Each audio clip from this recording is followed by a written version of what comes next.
এইটো মানে কংগ্ৰেছ সেইটো আচলতে কংগ্ৰেছক আপোনালোকে সুধিব লাগে। কংগ্ৰেছে সদায় কিবা কিবি অজুহাত উলিয়াই আমাৰ এলায়েন্সৰ তাৰিখটো পিছুৱাই আছে। আমি বাৰম্বাৰ কৈছোঁ যে সোনকালে আমাৰ এলায়েন্সটো শেষ কৰিব লাগে। কিন্তু আজিৰ দিনটোত ভাল খবৰ এটাই যে কালিৰ দিনটোৰ পৰা AICCয়ে আমাৰ ভূপেন বৰা ডাঙৰীয়াক আপোনালোকৰ ৰঙানদী সমষ্টিৰ ভূপেন বৰা ডাঙৰীয়া গোটেই এলায়েন্সটোৰ তত্ত্বাৱধায়ক ৰূপে এলায়েন্সটো চোৱা চিতা কৰিবৰ কাৰণে তত্ত্বাৱধায়ক ৰূপে ভূপেন বৰা ডাঙৰীয়াক দায়িত্ব দিছে।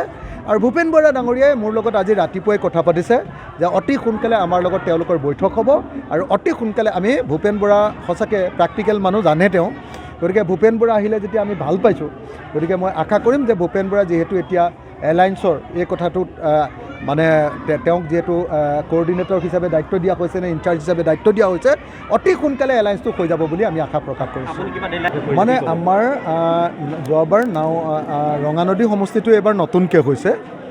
যোৱাবাৰ আমাৰ এই সমষ্টিটো নাওবৈচা সমষ্টি আছিলে গতিকে নাওবৈচা সমষ্টিটোত আমি যোৱাবাৰ মাত্ৰ 1300 ভোটত হাৰিছিলোঁ। গতিকে এইবাৰ আমি ৰঙানদী, নাওবৈচা, বিহপুৰীয়া এই তিনিটা সমষ্টিত ভাগ কৰি দিলে, অলপ লখিমপুৰলৈ পেলালে। আমি সেইকাৰণে হয় ৰঙানদী নহ'লে নাওবৈচাত ইলেকশ্যন খেলিবৰ কাৰণে লাগি আছোঁ। যদি আমাৰ বিৰোধী ঐক্য মঞ্চই আমাক ৰঙানদী দিয়ে তেতিয়াহ'লে আমি ৰঙানদী খেলিম, আৰু যদি আমাক নাওবৈচা দিয়ে তেতিয়াহ'লে আমি নাওবৈচা খেলিম। এতিয়া আমাৰ দুইটা সমষ্টিতে আমাৰ যি প্ৰস্তুতি সেই প্ৰস্তুতিটো আমি চলাই আছোঁ। আমাৰ প্ৰস্তুতি তুংগত চলি আছে।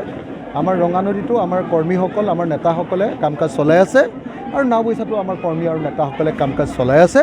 গতিকে মই আশা কৰিম কংগ্ৰেছ দলে অতি সোনকালে আমি কোনটো সমষ্টিত খেলিব লাগে, কংগ্ৰেছে কোনটো সমষ্টি ল'ব, আমি কোনটো সমষ্টি ল'ম, সেই কথাটো জনাই দিব লাগে।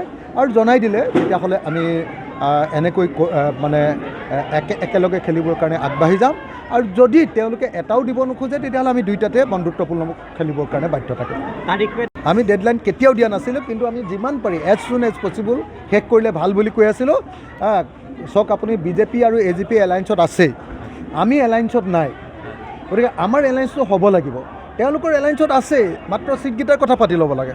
এতিয়া আমি ছিটৰ এলায়েন্সটো সোনকালে কৰি ল'লে আমি একেলগতে কেম্পেইন কৰিব পাৰোঁ। মই এই মুহূৰ্তত কংগ্ৰেছ দলক একেলগতে প্ৰত্যেকটো ক্ষেত্ৰতে প্ৰত্যেকটো ইছ্যুতে একেলগতে কেম্পেইন কৰিবৰ কাৰণে ওলাই আহিবৰ কাৰণে আহ্বান জনাইছোঁ।